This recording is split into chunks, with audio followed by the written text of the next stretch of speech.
maybe get at a little bit about why it's so hard for Westerners to see Kamma in the way that the Buddha talked about it, and to really embrace the whole understanding of that part of the reality of Dhamma. I've been thinking about this a fair bit with regard to other things that have been coming up here at the Vihara, or coming through. And one of them was a talk given by a wonderful Sri Lankan monk, Bhante Sumita. That means the good friend. And I can tell he really is a good friend to everyone. Really sweet monk and very knowledgeable. And he teaches the bhikkhunis once a month on the full moon. Is part of our Vinaya to have a teaching from a very senior, well-respected monk every full moon and new moon. And Bhante Sumita has replaced Bhante Gunaratana for us in that regard, as Bhante Ji's kind of getting on in years. And Bhante Sumita this week talked about Kamma. He talked about the shorter discourse on Kamma that's found in the Majjhima Nikaya. And the story there is about a Brahmin family. It's actually the son of a very highly respected, well-known Brahmin that we see mentioned in other suttas. And I think his name is pronounced Toyeda. And he, Toyeda apparently was, like I said, a wealthy, highly influential Brahmin, but according to the backstory of this sutta, which is commentarial, he was also very stingy. And he would even hide treasure from his own family. And then he passed away, and the sutta starts with his son going to the Buddha to talk to the Buddha about Kamma. And the reason is, according to the commentary, that when Toyeda passed away, he was reborn as a dog. And the story, the commentarial story says that the Buddha the son was talking to the Buddha about his father's death and said, well, surely my father is reborn in the Brahma world because he was a Brahmin, a very, a highly respected Brahmin. And the Buddha said, actually, no, this dog that you have now, this is your father. So that was quite shocking for Toyeda's son. And he then this is what gets this part coming up is what's recorded in the sutta, where Toyeda's son comes to the Buddha and says, why is it that some people are, born with a lot of wealth or, status and have a lot of respect, and other people are poor and are not, or they may have poor health or a short life. And the Buddha goes through all these different conditions and talks about what causes that. So, I forgot a little bit of the story of the commentary.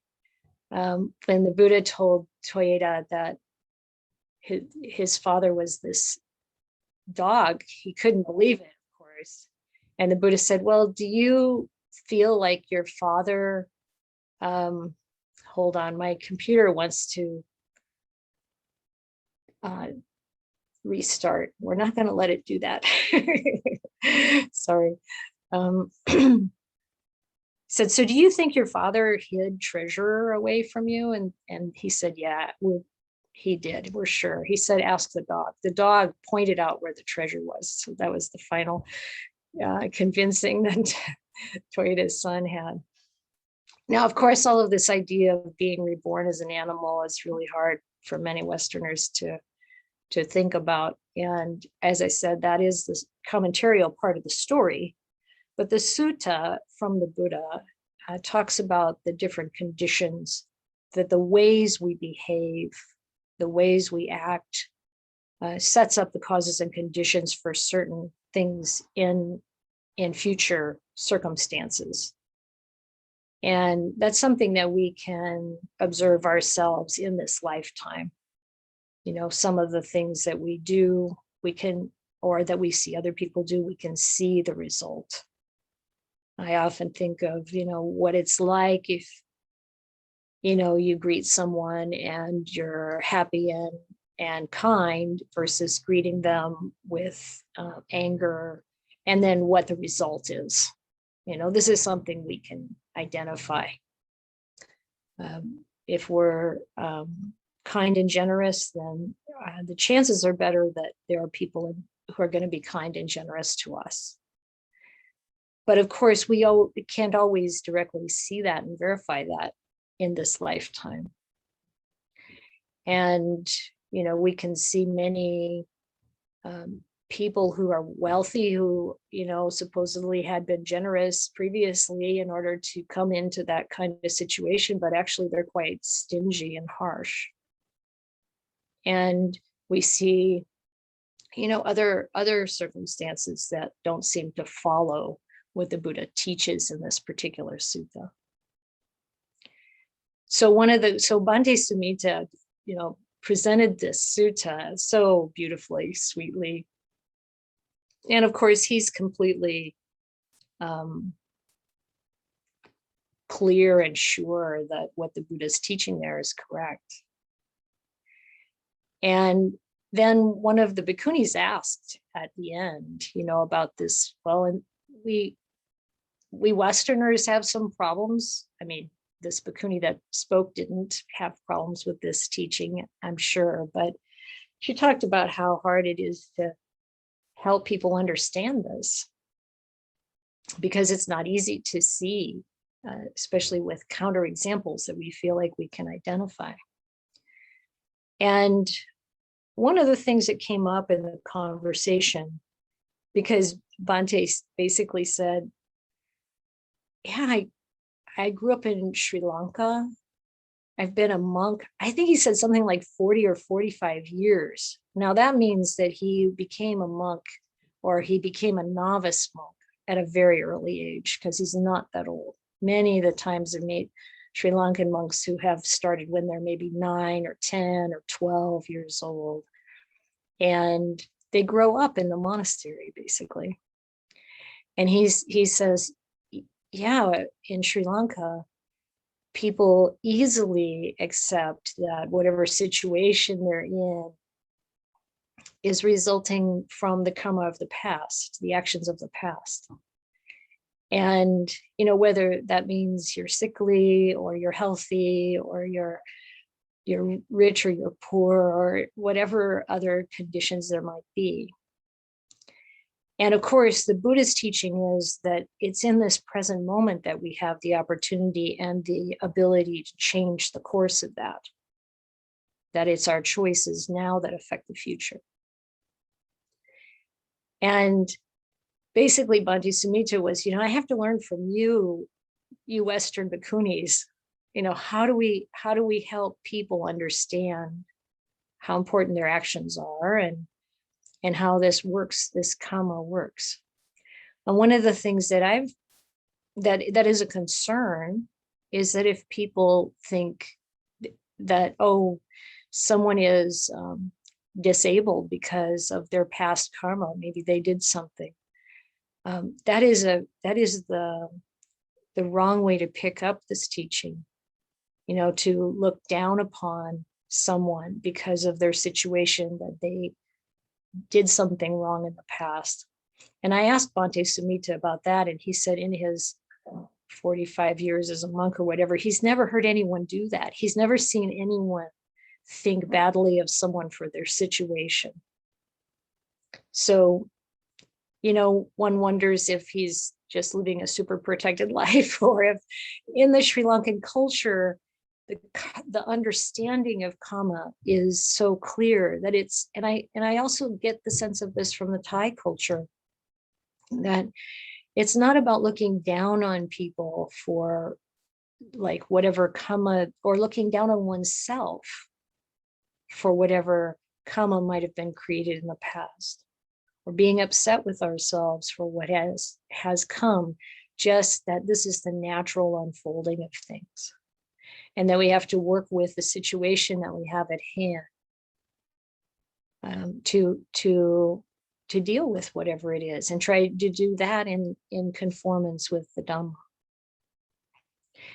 So it's a little bit difficult to express, but when I think about being in Thailand, when I think about what I imagine Bhante Sumita's experience to be, there is kind of a softness and generosity around this idea of whatever Kamma came before, an attitude of acceptance, but also, just a kind of, like I said, a generosity around it, a kindness about it, to understand that as living beings, we make all kinds of,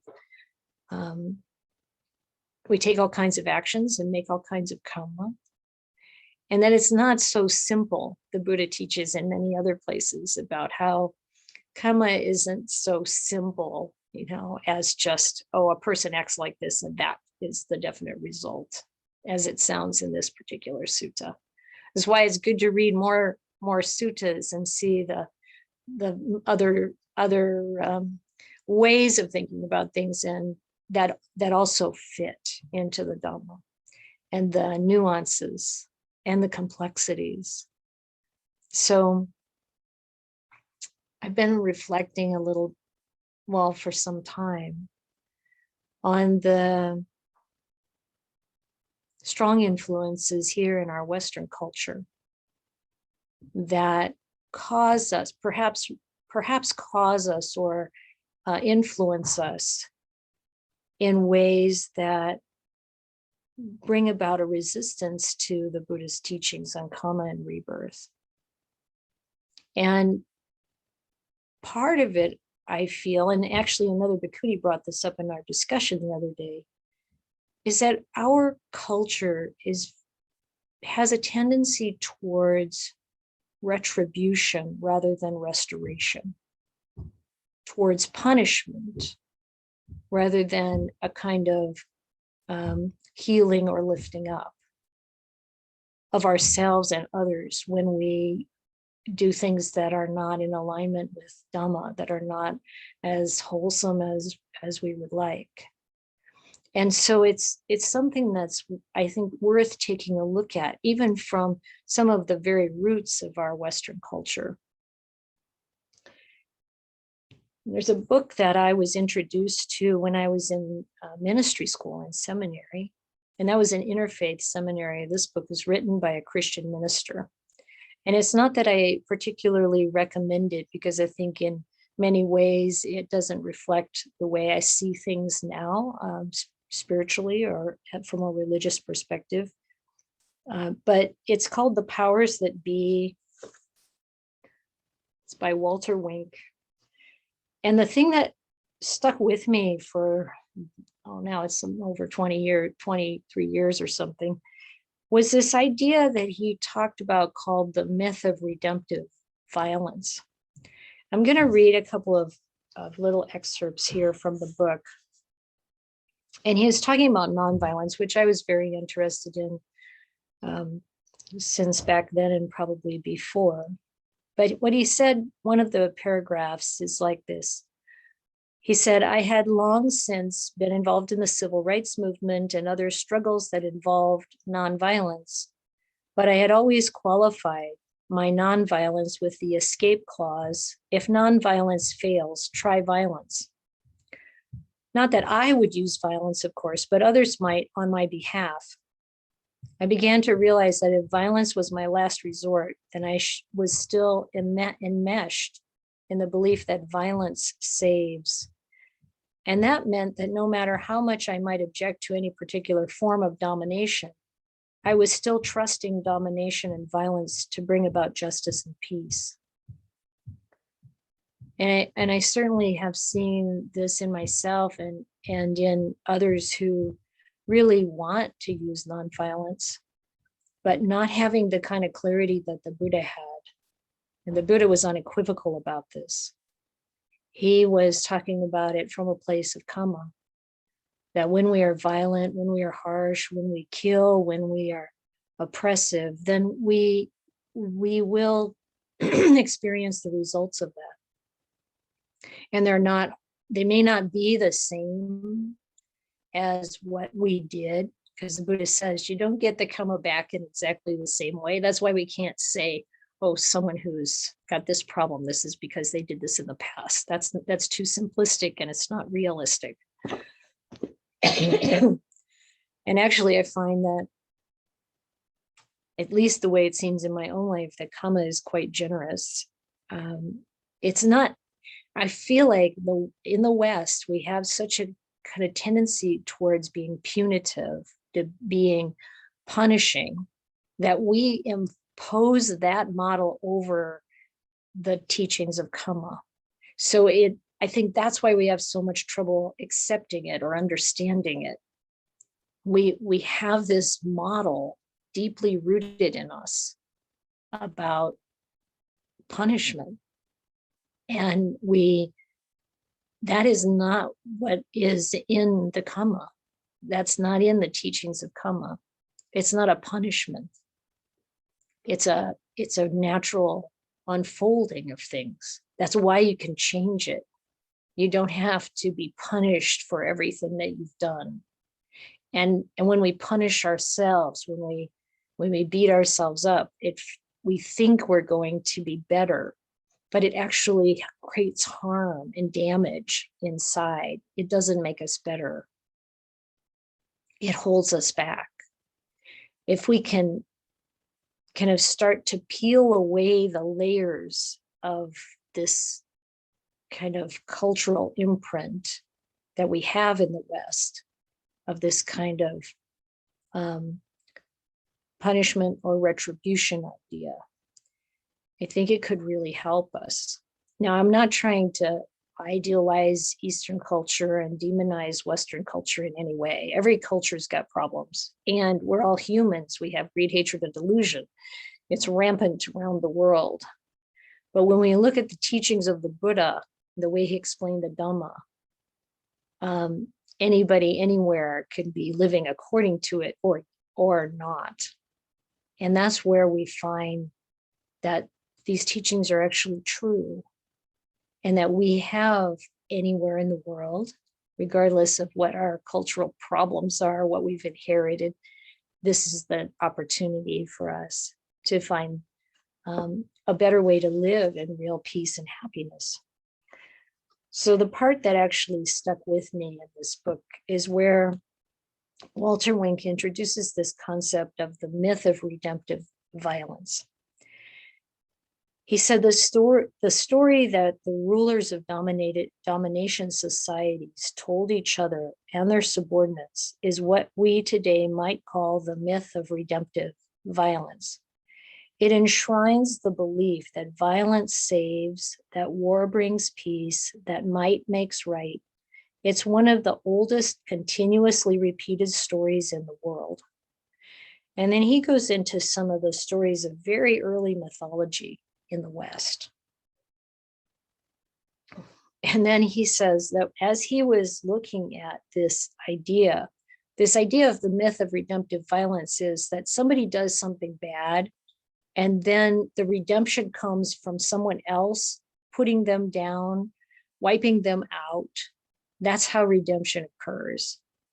And this is so embedded in our culture that it's woven through so many of our stories. And in fact, what Walter Wink, he became fascinated with cartoons. And he said, well, when his children were small, he said, when my children were small, we let them log an unconscionable amount of television. And I became fascinated with the mythic structure of cartoons. And he talks about, this idea that nothing can kill this kind of like storyline that you see over and over again, with an indestructible hero who is doggedly opposed by an irreformable and equally indestructible villain.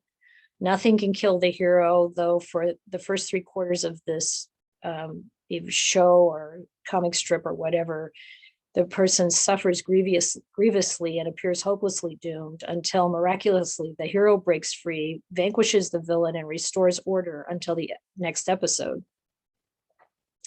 And he said, thankfully, not all children's programs are like this, but he said so many of them really follow this same pattern. And he talks about the Teenage Mutant Ninja Turtles, the X-Men, Transformers, the Fantastic Four, the Silver Surfer, Iceman, Superman, the whole Superman family, Captain America, the Lone Ranger and Tonto, Batman and Robin, the Roadrunner and Wile E. Coyote, Tom and Jerry, plus the Power Rangers, who are actually people acting.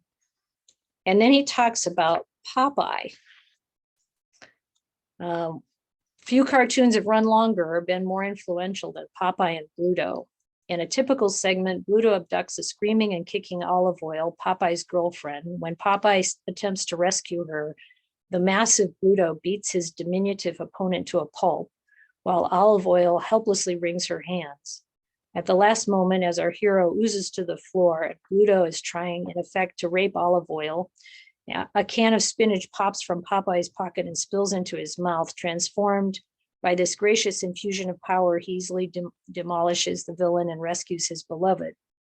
The format never varies. Neither party ever gains any insight or learns from these encounters. They never sit down and discuss their differences. Repeated defeats do not teach Bluto to honor Olive Oyl's humanity, and repeated pummelings do not teach Popeye to swallow his spinach before the fight. Personally, I was subjected to a lot of Westerns in the 60s and probably later. And it was the same kind of thing. It starts out with somebody being mean or abusive, and then the good guys subdue them, usually with violence.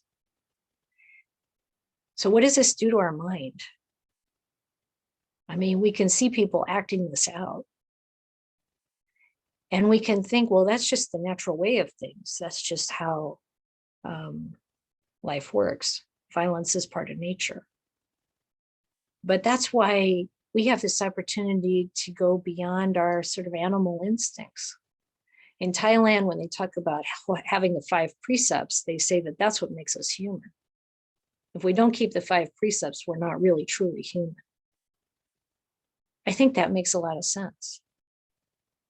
That we have this opportunity before us to peel away these layers. And I feel like one of the most, I got to admit, I'm not a sociologist. I'm not a historian. I'm not a psychologist, but as a Buddhist nun, it feels to me like so many of us, including myself, we beat ourselves up so much. We have that, like, I'm going to beat the evil out of myself. I'm going to subdue the villain or something. I'm not sure, but it's like, really consider, how do we talk to ourselves? What do we think of ourselves? And what do we think of other people? Can we think in a way that's more restorative, that's more healing, that brings about the causes and conditions that support growth and development? And of course, we're seeing a lot of calls for our prison system in America to be reformed.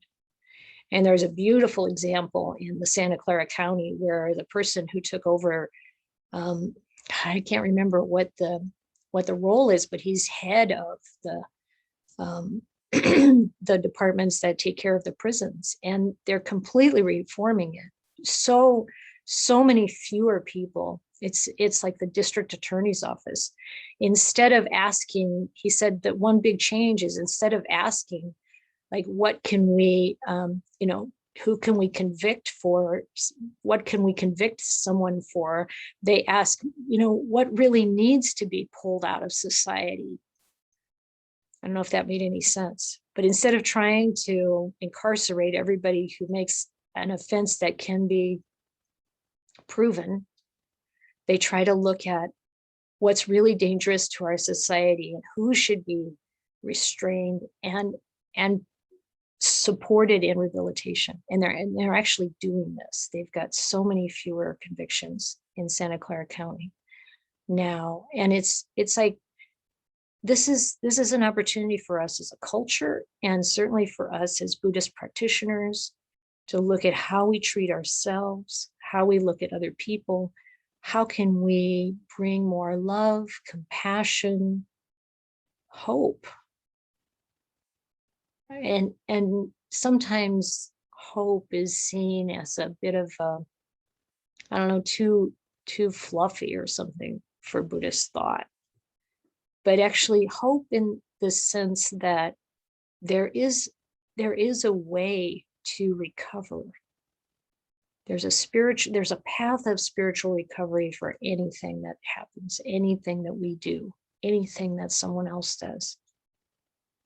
But it starts with becoming conscious of what it is that we're doing, and kind and compassionate, understanding that we all fall prey to defilements, and that's part of why we're humans.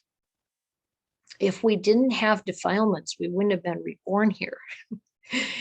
and that's okay. It's like, if we didn't have tremendous good Kamma, we wouldn't be reborn here either.